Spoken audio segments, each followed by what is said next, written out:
Hello दोस्तों, स्वागत है आपके अपने YouTube channel three little tutor में। आज 21 मार्च है और आज ऑनलाइन फॉर्म भरने की लास्ट डेट है। तो केंद्रीय विद्यालय में क्लास 1 के और बाल वाटिका 1 और 3 के ऑनलाइन फॉर्म भरने की आज लास्ट डेट है।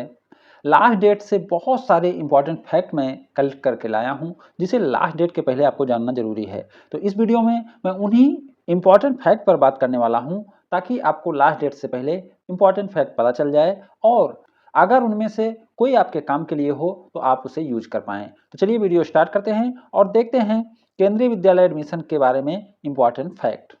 जो सबसे पहला पॉइंट है वह है, क्या आरटी में बुक्स और ड्रेस का भी पैसा मिलता है? अगर आपके बच्चे का आरटी कोटा में एडमिशन होता है तो उसके बुक्स और ड्रेस का पैसा वापस मिलता है। इसके लिए आपको खर्च किए गए पैसे की रसीद केवी में जमा करना होता है। नेक्स्ट जो पॉइंट है वह है, नौकरी दूसरे स्टेट में करते हैं, बच्चा दूसरे स्टेट में रहता है, क्या एडमिशन हो जाएगा? तो ये कंडीशन जो है वो ज़्यादातर आर्मी वाले के लिए रहती है, बाकी लोग के साथ भी हो सकता है। तो इसका जवाब ये है कि बच्चा जहाँ रहता है उसका एडमिशन उस केवी में हो जाएगा, भले ही आप अदर स्टेट में सर्विस करते हैं, और आपकी सर्विस प्रायोरिटी कैटेगरी का लाभ भी बच्चे को मिलेगा। पॉइंट नंबर 3 है, दिव्यांग, सिंगल पेरेंट या बीमार पेरेंट का क्या कोई कोटा होता है?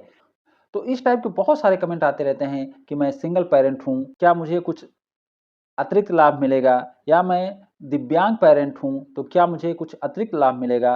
तो दुर्भाग्यवश केंद्रीय विद्यालय में दिव्यांग या सिंगल पेरेंट या बीमार पेरेंट का कोई कोटा नहीं है, इसलिए ऐसे माता पिता के बच्चे को कोई अतिरिक्त लाभ नहीं मिल पाता है। केवी में पहले आओ पहले पाओ का नियम लगता है क्या? बहुत सारे यूजर ये कमेंट करते रहते हैं, ये पूछते रहते हैं कि क्या केंद्रीय विद्यालय में पहले फॉर्म भरने से कोई अतिरिक्त लाभ मिलता है, क्या लॉटरी में नाम आने के ज़्यादा चांस होते हैं? तो ऐसा नहीं है, क्योंकि लॉटरी जो है वो कंप्यूटर द्वारा निकाली जाती है, रैंडम तरीके से निकाली जाती है, तो उसे नहीं पता होता है कि आपने फॉर्म कब भरा हुआ है। वो एक स्पेशल सॉफ्टवेयर के द्वारा निकाली जाती है, तो उसके लिए फॉर्म कब भरा गया है माने नहीं रखता है। अगर आपने लास्ट डेट में भी अप्लाई किया है तो आपको सभी के बराबर चांस मिलेगा। केंद्रीय विद्यालय का लॉटरी केवीएस की वेबसाइट पर एक सॉफ्टवेयर की मदद से निकाली जाती है। ऐसे में पहले आओ पहले पाओ का सवाल नहीं उठता है। ये लॉटरी एक कमेटी के सामने की जाती है, जिसमें 2 अभिभावक भी होते हैं। पॉइंट नंबर 5 है, क्या एक बच्चे का 2 क्लास के लिए फॉर्म भर सकते हैं?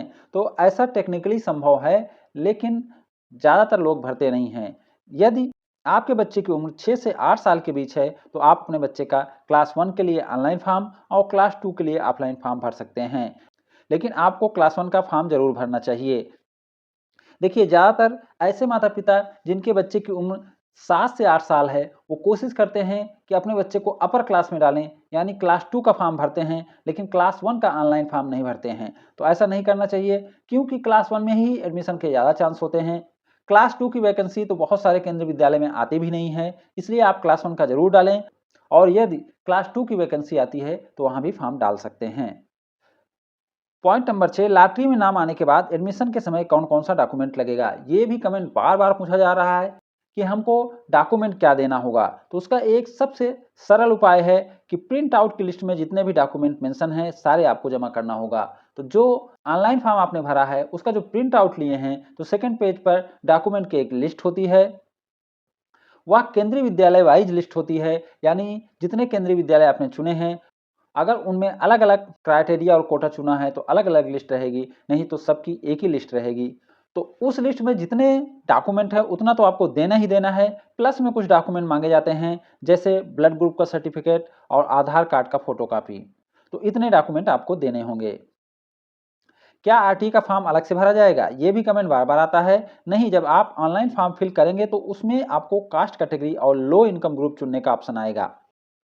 यदि आप SC ST OBC NCL EWS BPL चुनते हैं और केवी स्कूल से घर की दूरी शहरी क्षेत्र में 5 किलोमीटर और ग्रामीण क्षेत्र में 8 किलोमीटर के अंदर चुनते हैं तो आपको आरटी कोटा ऑटोमेटिक मिल जाता है, यानी इसके लिए अलग से फॉर्म नहीं भरना है। जैसे ही आप ये चीज़ें चुनेंगे आपका फॉर्म आरटी कोटा में भी चला जाएगा। पॉइंट नंबर 8, हम SC ST OBC NCL EWS BPL हैं, परंतु स्कूल से घर की दूरी 5 किलोमीटर से अधिक है, आरटी कोटा मिलेगा? तो ऐसा नहीं है। आरटी कोटा के लिए 2 क्राइटेरिया पूरा करना जरूरी होता है। जो पहला क्राइटेरिया है वह है कि आप SC ST OBC NCL EWS BPL में से किसी एक में आते हों, यानी आपके पास SC ST OBC NCL EWS BPL में से कोई एक सर्टिफिकेट होना चाहिए और आपके घर से केवी स्कूल की बीच की रेडियल दूरी यानी हवाई दूरी शहरी क्षेत्र में 5 किलोमीटर और ग्रामीण क्षेत्र में 8 किलोमीटर के अंदर होना चाहिए। ये दोनों क्राइटेरिया पूरा करने के बाद ही आपको आरटी कोटा का लाभ मिलता है। जैसे इसमें कहा गया है घर की दूरी 5 किलोमीटर से ज़्यादा है, यानी इनको आरटी कोटे का लाभ नहीं मिलेगा। पॉइंट नंबर 9 है परमानेंट और लोकल एड्रेस अलग अलग है। आप भारत में कहीं के निवासी हों, पूरे भारत के केवी में फॉर्म भर सकते हैं। दूरी का क्राइटेरिया केवल आरटी कोटा के लाभ लेने के लिए है। ऑनलाइन में एड्रेस केवी के नज़दीक वाला डालने की कोशिश करें। पॉइंट नंबर 10 है आर्मी या डिफेंस के बच्चों का एडमिशन होता ही है। तो बहुत सारे लोग बोलते हैं कि आर्मी या डिफेंस वालों का बच्चों का एडमिशन होता ही है, तो ऐसा नहीं है। मैं बहुत सारे माता पिता को जानता हूं जो आर्मी में हैं, लेकिन उनके बच्चे का एडमिशन भी कभी कभी नहीं होता है। नहीं, आर्मी या डिफेंस के बच्चों को भी सभी केंद्रीय कर्मचारियों के बराबर प्राथमिकता मिलती है। केंद्रीय कर्मचारियों के बच्चों का एडमिशन उनके पिछले 7 सालों में हुए ट्रांसफर के आधार पर होता है। आर्मी, डिफेंस और रेलवे में अधिक ट्रांसफर होते हैं, इसलिए उनके बच्चों का एडमिशन भी अधिक होता है। तो जो ये दिखता है कि आर्मी वाले का ज़्यादा एडमिशन हो रहा है, रेलवे वालों का ज़्यादा एडमिशन हो रहा है, तो उसका कारण ये है कि इनका ट्रांसफर ज़्यादा होता है। जैसे आप देखे होंगे कि स्टेट गवर्नमेंट की नौकरी है या कुछ ऐसे डिपार्टमेंट हैं जहाँ बहुत लेट ट्रांसफर होते हैं। एक आदमी एक ही ऑफिस में पूरे जीवन नौकरी कर लेता है, तो ऐसे लोगों का ट्रांसफर कम होता है, तो उनके बच्चों का एडमिशन के चांस भी कम होते हैं, क्योंकि केंद्रीय विद्यालय में नंबर ऑफ ट्रांसफर पिछले 7 साल में कितने हुए हैं उसी के आधार पर एडमिशन होता है। तो इसलिए ऐसा दिखने लगता है कि आर्मी वालों को ज़्यादा एडमिशन के चांस हो रहे हैं। एडमिशन के समय दूसरी फोटो दे सकते हैं, तो ऐसा नहीं करना है। आपने जो फोटो ऑनलाइन फॉर्म में अपलोड किया है उसी फोटो को देना चाहिए, लेकिन अगर आपके पास नहीं है तो केंद्रीय विद्यालय में बात करके आप दूसरी फोटो दे सकते हैं, लेकिन कोशिश करें कि आपके पास वही फोटो रहे। केवी में फॉर्म भरने के लिए क्या मुझे उस जिला राज्य का निवासी होना चाहिए? तो ऐसा भी नहीं है। केवी में फॉर्म भरने के लिए आपको केवल भारत का निवासी होना चाहिए, यानी आप भारत के किसी भी राज्य के निवासी हों, आप सभी केवी में फॉर्म भरने के लिए पात्र हैं।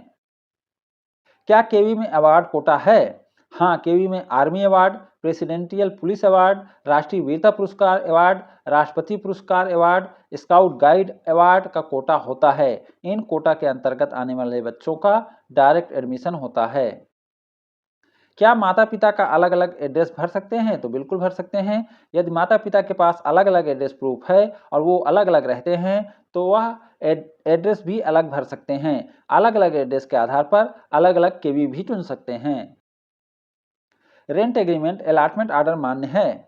अगर आप नए शहर में हैं तो आपके पास केवल रेंट एग्रीमेंट या क्वार्टर अलॉटमेंट ऑर्डर या ऑक्यूपेशन मेमो ही रहेगा, और केई में एडमिशन के लिए ये दोनों एड्रेस प्रूफ मान्य हैं। IHL पब्लिक सेक्टर केवी क्या होता है? तो IHL public sector KV institute of higher learning या पब्लिक सेक्टर केवी ऐसे केवी हैं जो किसी संस्था के अंदर या संस्था उनको प्रायोजित करती है, जैसे IIT, NIT, IIM, NTPC, university ETC के अंदर स्थित केवी या उनके द्वारा प्रायोजित केवी IHL या पब्लिक सेक्टर केवी होते हैं। आधार कार्ड, ब्लड ग्रुप सर्टिफिकेट जरूरी है। आधार कार्ड ऑनलाइन रजिस्ट्रेशन के समय जरूरी नहीं है, लेकिन एडमिशन के समय लगेगा। अगर आपके बच्चे का आधार और ब्लड ग्रुप का सर्टिफिकेट नहीं है तो भी ऑनलाइन अप्लाई कर सकते हैं। BPL सर्टिफिकेट या कार्ड किसके नाम का होना चाहिए? केवी में एडमिशन के लिए BPL सर्टिफिकेट बच्चे का नाम का होना चाहिए। अगर माता पिता का नाम BPL सूची में है तो उसी से बच्चे के नाम का BPL सर्टिफिकेट बन जाएगा। अगर BPL कार्ड है तो बच्चे का नाम कार्ड में परिवार के सदस्य के रूप में होना चाहिए। अलग अलग केवी के लिए अलग अलग प्रायोरिटी चुन सकते हैं क्या?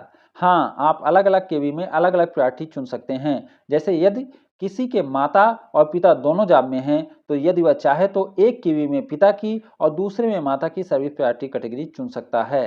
तो ये 20 फैक्ट मैं लेकर आया था जो लास्ट डेट से पहले आपको जानना जरूरी थी। तो उम्मीद करता हूं कि ये फैक्ट आपको अच्छे लगे होंगे और वीडियो भी अच्छा लगा होगा। अगर वीडियो अच्छा लगा हो तो इसे शेयर करें और इसे लाइक भी करें। Thank you for watching.